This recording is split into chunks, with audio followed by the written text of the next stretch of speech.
на развој на судството лежи нашата иднина, судбината на Републиката. Затоа што ние не ќе можеме да зачекориме ни еден чекор напред, ако не го етаблираме начелото на владење на правото како основно начело. Не само на државното уредување, туку како стил на живот.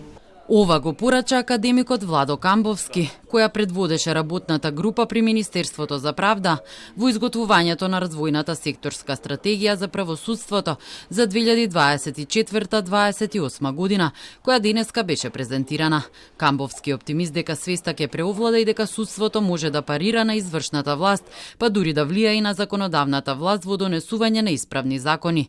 Стратегијата се фокусира на 5 клучни области: судството, јавното обвинителство, капацитетите на посебните институции на правосудниот систем, индивидуалните професии и јавни служби, уставниот суд и кривичната и граѓанската материја.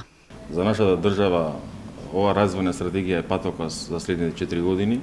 Добро е кога во јавноста се споделуваат сите факти и аргументи, рече Лога околу иницијативата за дисциплинска постапка против претседателката на Врховниот суд Беса Адеми.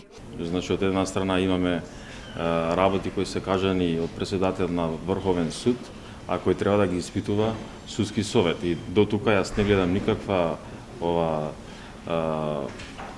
проблем врзана со ова прашање. Понатаму, ако имаме, и тоа цела јавност ќе дознае, ако имаме индивидуално решавање на предмет за други цели, тога не треба да е дел од праксата на нашиот систем.